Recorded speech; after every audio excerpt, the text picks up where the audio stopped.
So the other day, I randomly decided to Google JoJo's Bizarre Adventure ripoffs. We all know that JoJo's has inspired plenty of other series over the years, but I wanted to know specifically if there was a piece of media out there that went beyond simply drawing inspiration from it and was just a straight up copy. Well, to my surprise, I found what I was looking for. Everyone, this is Diesel, a short-lived comic that answers the question, what would happen if you took all of the fun out of JoJo's? I know you aren't supposed to judge a book by its cover, but this looks extremely boring. However, as a guy who loves to read both manga and Western comic books, one of my favorite things is when those two worlds cross over. So I have to admit, I was still a little bit excited to see what Diesel was all about.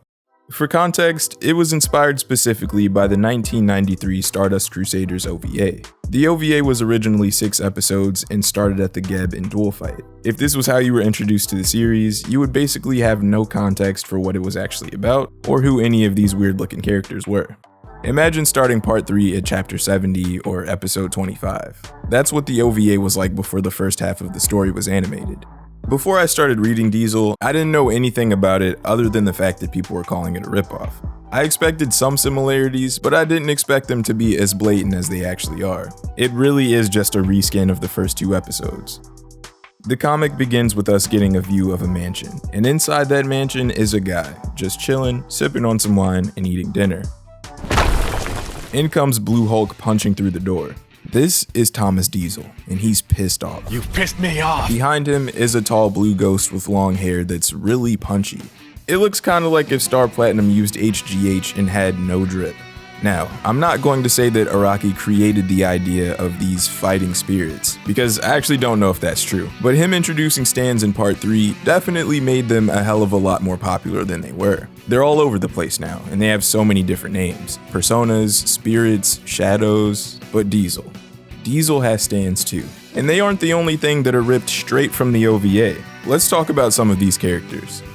This is Joseph. Instead of him being a funny old guy that likes to do some light cheating on his wife from time to time, he's a somewhat dumb young guy with barely any personality. The next important character is this doggo. It wouldn't be a true JoJo clone without a dog getting absolutely demolished somewhere in the story. So here he is. This good boy is our bootleg Iggy, and his name is Chewbacca. And then we have Jet Li. His name being taken from a real-life celebrity might be the most JoJo thing about this comic. Finally, there's Azizi, who's kind of like if you asked your mom for Avdol and she said, "No, we have Avdol at home." The name and his worst version of the goat's haircut are a dead giveaway, but he also has a fire stand just like Magician's Red.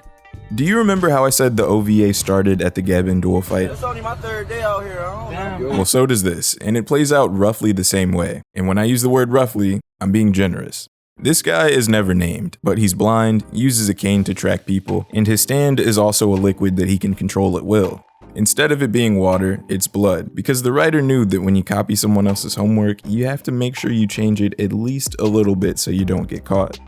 The poor Speedwagon employee that gets smoked first is replaced by young Joseph. Both of their heads get ripped off by Blood Jjba and Water Jjba, but Joseph's death is a little less gruesome because his head doesn't get turned into a smoothie and stuffed into a canteen.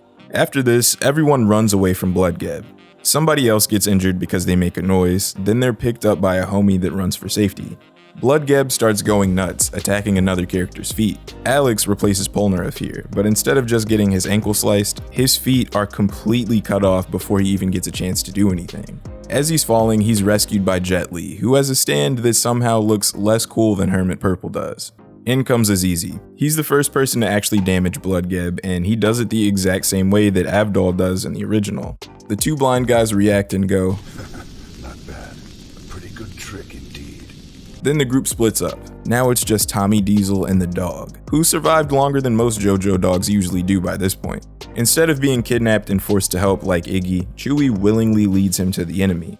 Tommy jumps in the air exactly like Jotaro so he doesn't have to step on the ground and make any noise. The difference here is this dog is weak as hell and doesn't have his own stand. So instead, Diesel's stand jumps up and carries him like a textbook.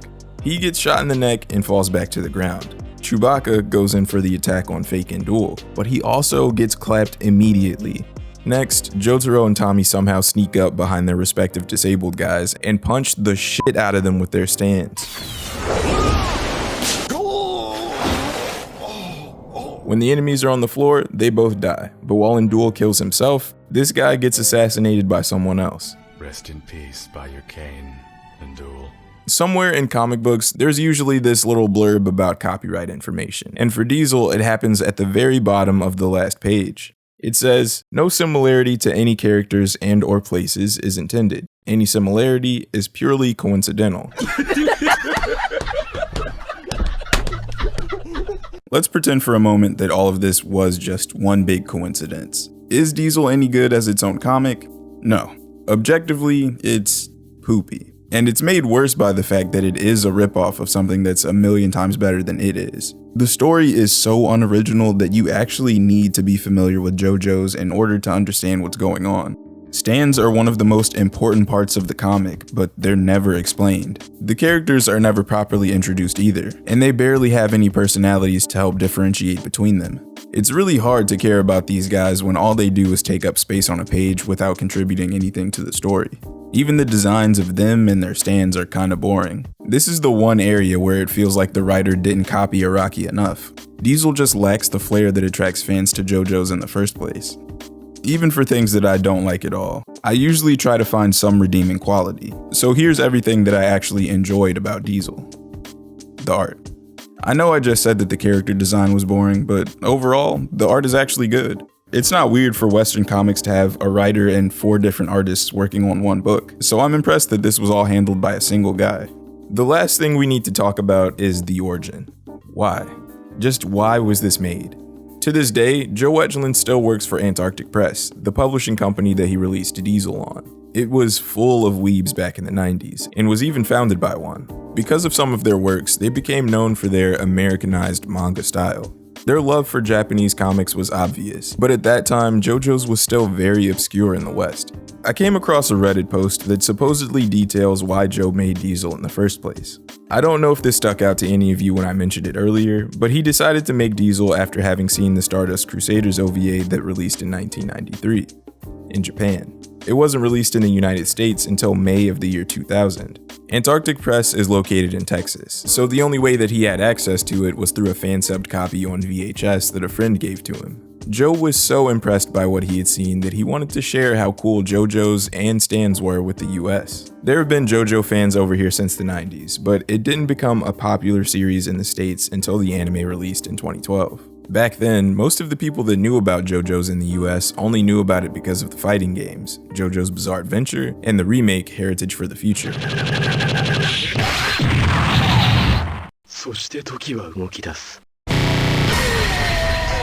Joe here had a legitimate chance to introduce a lot of new fans to JoJo's, but more than likely they still wouldn't have had access to the manga or even the anime that he saw earlier. The story of him wanting to share his love of JoJo's comes from a Reddit post by a user named Radsuit, who spoke with an office manager of Antarctic Press. Apparently, the guy didn't seem like he was too interested in answering the questions about the origins of Diesel, so I don't really buy his innocent spin on why it was made. What I think actually happened is someone in Antarctic Press watched the anime and said, "I gotta figure out how to make money on this thing. It's simply too good." You don't share your love for a piece of art by copying it exactly and trying to pass it off as your own so you can make a profit. You tell people, hey, look at this cool thing I saw, and you keep doing that until your friends get annoyed. I think Antarctic saw the potential in a series relatively unknown in the US and thought it was going to be their golden goose. I would love to be wrong though. There's a whole lot of irony in this situation. JoJo's has so many issues with copyright infringement in the West because of the names of 90% of the characters and stands, so it being copied is kind of funny in a way. What really makes me ugly laugh though is the fact that Diesel was allegedly made to tell the world about JoJo's, but most people only found out about it 20 years later because of JoJo's popularity. It's just crazy how things work out sometimes.